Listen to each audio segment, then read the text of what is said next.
Hi everyone, welcome to the first conference, which is the introductory conference of this self-knowledge course. My name is Yesenia. It's such a great honor being here sharing this very important knowledge with you all. Let's start by saying this course is totally free from beginning to end. We are going to be broadcasting the conferences every Thursday and Saturday, 3 p.m. CTS time.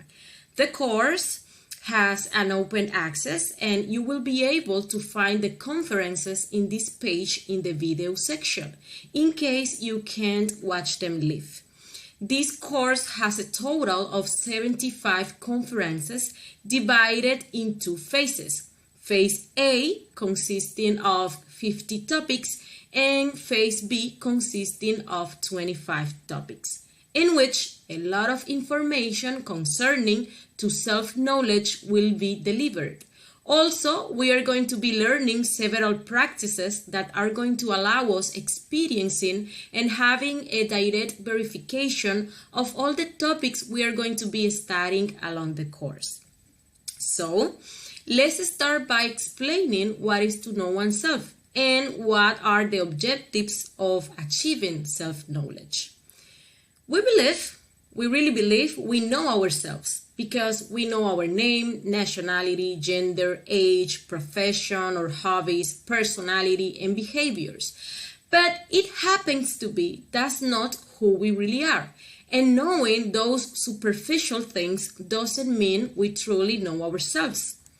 To know oneself is to have achieved the identity with our own divine being. To know oneself is to become identical to our own spirit, to know our own interior. This is what we can and should define as self-knowledge. And the fundamental thing in life is really get to know oneself. To know where we come from, where we are going, what is the purpose of our existence, what are we living for. Certainly, knowing oneself is the fundamental thing. This process of getting to know oneself is going to require an incessant self-observation because we need to see ourselves as we really are. When a person begins to observe himself, then he's on the way of wanting to know himself because he will begin to realize the need to make an inner change.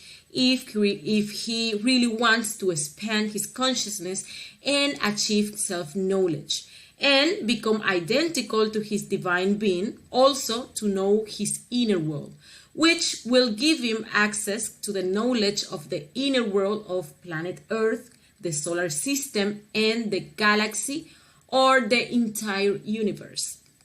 As the Greek sages said, know yourself and you will know the universe and the gods.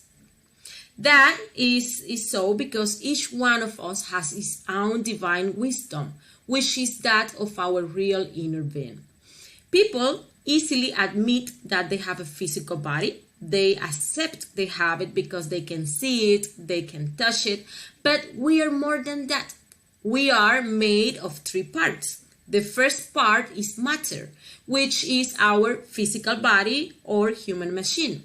The second part is energy. It is 97% of our essence, which is currently trapped within all our different ways of being, our flaws, defects, or psychological aggregates, which make up our ego. It is the psychic energy which originates all our movements and which we do not know, despite the fact that we live much longer in our inner world than in the outer world, since our emotions, thoughts, and desires are processed there. The third part is light, spirit or consciousness. It is the 3% of free conscious essence that resides within all of us. Is our divine wisdom, the real, the true, the eternal, or immortal, the knowledge of each one, which is not of the time and never passes. This 3%, even when it's not trapped by the ego, is asleep because we are fascinated with the things of the personality. But by awakening this part within us, we will find that this 3% is the guide that will take us through this process to achieve self-knowledge and release that 97% of essence trapped within our ego, until we reach the 100% free and awake consciousness, and that's the point when we really get to fully know ourselves. To achieve true inner knowledge, we must study the 4 pillars of wisdom, which are science, psychology, art, and mysticism. This whole course is based on those 4 pillars. First, we have science pillar. Experimentation is the basis of conscious science, and conscious science teaches us the different procedures to be able to know our inner world and experience it directly. We must notice that the word knowledge comes from knowing, not believing. This course is completely practical, since only through practice we can experience, corroborate, and ascertain directly this knowledge. Only practice leads us to reach true knowledge. Among the practices we are going to find in this course are relaxation, which is the natural state of the consciousness, concentration, which is one of the greatest power of the consciousness, allowing us to have success in everything we do, astral and mental projection, so we can experience the 5th dimension of nature, transcendental meditation to access the 6th and 7th dimensions, reflective meditation, so we can study our psychology and make big changes in it, negotiation of karma, which will allow us to stop paying our karmic debts with pain and start paying them with conscious works of love, and many other practices that we'll be teaching along the course. The second pillar is art. Art teaches us to create, and the main creation that we can do is that of oneself, creating ourselves. And we must know that it is in the sexual center where the great possibilities of the human being are latent. If we use this center wisely, we have the possibility to regenerate ourselves.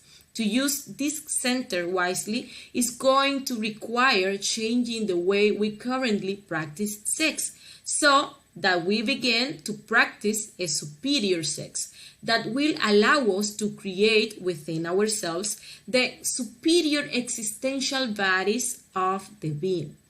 These existential bodies of the being are going to allow us to have a true presence and a complete domain over the different dimensions of nature. We are going to be studying all concerning this topic in upcoming conferences. There are certain requirements for a sexual practice to be a superior practice of sex, which will allow us to achieve a spiritual birth. These are fidelity, chastity, and love.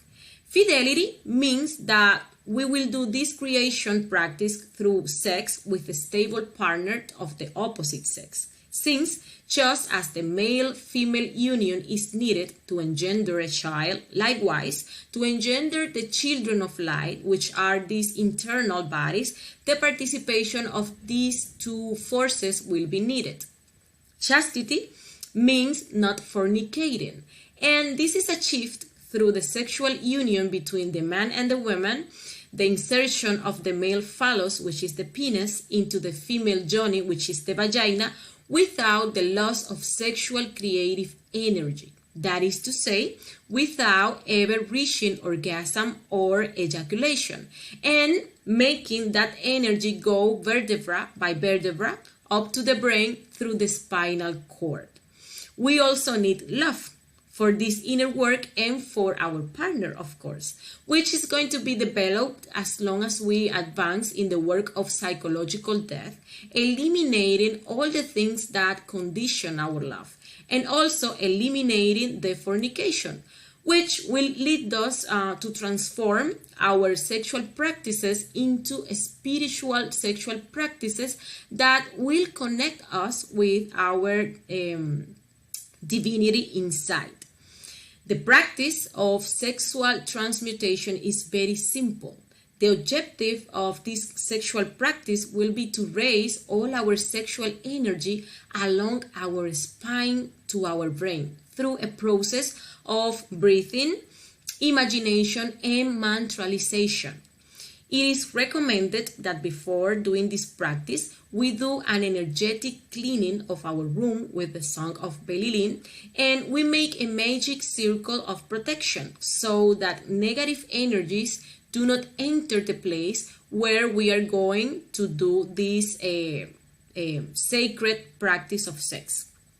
In conference number 7, we'll be teaching how to correctly cast these protection spells. After that, we make a simple request for assistance to our inner father and our divine mother so that they assist us in the practice. And then we proceed to light the sexual fire with caresses and kisses until the female yoni, the vagina, is perfectly lubricated for penetration and the male lingam, which is the penis, have a perfect erection.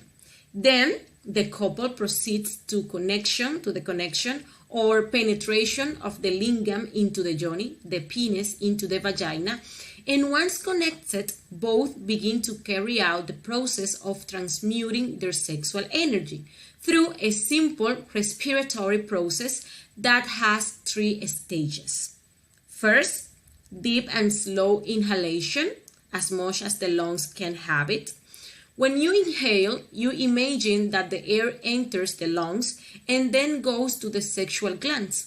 In the women, the sexual glands are the ovaries, and in the men, the sexual glands are the testicles.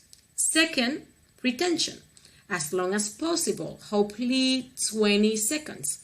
While you hold the air, imagine and feel how that energy turns into a golden thread and goes up the spine, vertebra by vertebra, to the point between the eyebrows. And third, exhalation, pronouncing slowly the mantra E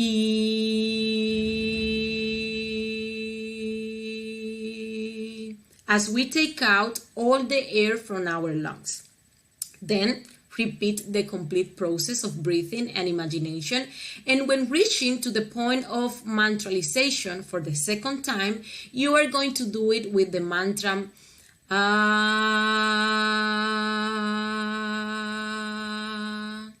Then repeat the procedure again, and the third time with the sound O.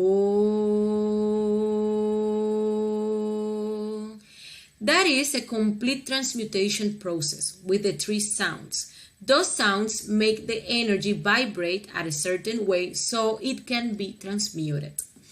Then we start again with the breathing and the mantralization process vowel by vowel, repeating the entire breathing procedure for each vowel.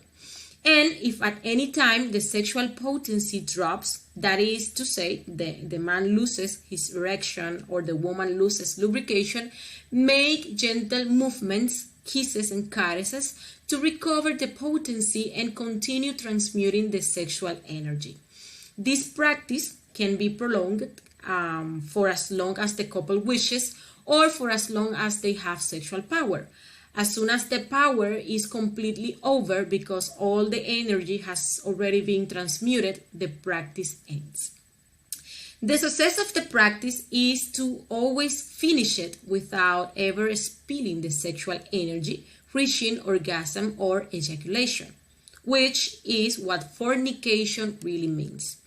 It is important to have a lot of concentration and stay focused on the practice we are carrying out, so no thoughts can distract us from what we are doing. Also, we need a lot of imagination because with conscious imagination, we are going to direct the energy along the spinal cord to the higher centers, and a lot of will to never reach overexcitation and the expulsion of sexual energy. It's also important to consider not bathing until 2 hours after doing the practice, not doing the practice during the menstrual period or if the woman is pregnant or lactating, and not using contraceptives since they isolate and affect the creative power of the sexual energy. We will be talking and delving into this topic of the art of suprasexuality in several upcoming conferences. The third pillar of inner wisdom is psychology. We must come to observe and understand that many people live within us, that we are never identical. Sometimes a mean person manifests in us, sometimes an irritable person, sometimes a splendid, benevolent person, later a gossip or scandalous or slanderous person.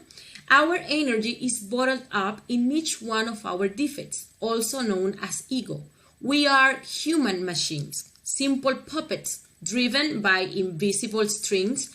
We are lack of a true individuality, and each one of our defects move in a different direction. That is why we are never the same.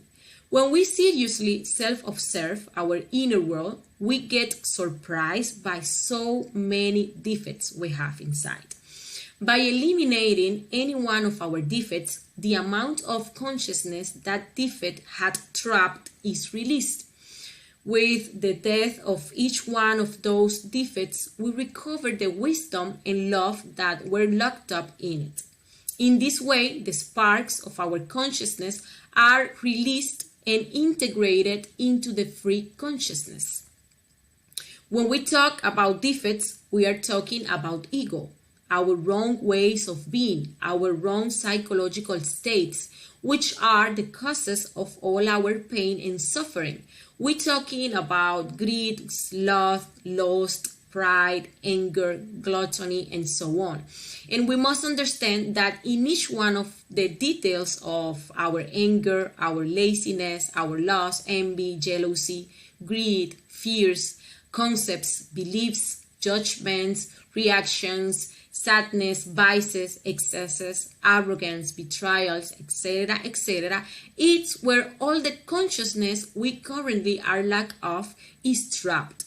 And that only by doing a conscious job of understanding and consciously eliminating each one of our negative ways of being, we will achieve its development.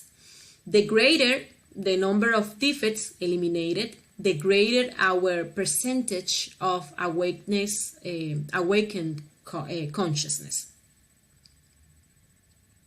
That's the process of awakening consciousness. Many of us think that we are awake because we've realized we live in a matrix and we are being controlled by evil people. That is good to know, but if we do not go further and start working within ourselves, eliminating our ego to liberate the consciousness, we are not doing anything. We are not becoming conscious people just by believing in a certain way or theory. Okay? So, let's see what is the method for the liberation of consciousness through the practice of psychological death or elimination of the ego. First, we need to observe ourselves at all times, from moment to moment, in order to discover the different defects that manifest in us. Once we discover a defect that is moving, let's say, our emotion, may it be anger, fear, anxiety, lust, etc., or that is moving our thoughts, making us imagine, remember, or plan, or is moving our motor functions, making us feel the desire to act or speak incorrectly, we proceed to judge it until we come to understand that is actually a manifestation of our ego, not our consciousness, since it comes to waste our energy to harm ourselves or to harm others. And once it is understood, it must be eradicated from us. And this is achieved through an elimination request to our particular Divine Mother, who is the power of love, of our consciousness, which has the power to transform and regenerate us. We mentally ask her, Divine Mother, remove this defect from me. With this simple procedure, we can change our way of being, eliminating detail by detail each one of the psychological defects that have trapped 97% of our consciousness. And we manage to start liberating and integrating our consciousness. This process is called Death on March. In this course, we will be delving into this topic of the elimination of our ego, and we will be teaching several techniques to delve into psychological death and the liberation of our consciousness, such as reflective meditation and death on the cross of sex. Now, the fourth pillar of inner wisdom, which is mysticism. Mysticism teaches us to love both the inner and the outer work. A person begins to know his inner world when he has begun to experience, to verify the reality of his own particular being. In the work of creation of the existential bodies, in the disintegration of our defects, and in the sacrifice for humanity, it is necessary to develop love for the work itself. And this is one of the most difficult things because of the egoic state we are in. We are used to work for money or any other interests. And when we have to work without these kinds of incentives, we don't feel like doing it. We don't feel motivated. So when we develop selfless sacrifice for humanity, we begin to experience love for it, and we start vibrating with the wonderful force of love and experiencing a very important change in each one of our cells. Mysticism is experienced directly in the sacrifice for humanity, when selflessly and without distinction of race, age, color, condition, etc., we give this knowledge to everyone in its pure form, without mixing it, without adding or taking anything out or away from it, and without charging it in any way, so that everyone, if they wish, can get to know themselves. Only through practice and direct experimentation, we can perfect our ability to do, which we will call mysticism, since love only manifests itself through the works. And finally, let's see what the objectives of self-knowledge are. What are we going to achieve if we embark on a journey towards self-knowledge? First, the regeneration of the human being, the liberation of all our consciousness, creation of the superior existential bodies of the being, knowledge of all the objectives laws, the laws of the universe, knowledge of the higher dimensions, waking up all our latent faculties, getting the status of man and then Superman, immortalizing the soul, resurrecting ourselves, achieving sacred individuality, and achieving the self-realization of the being. Okay? Well, thank you very much for attending the first conference.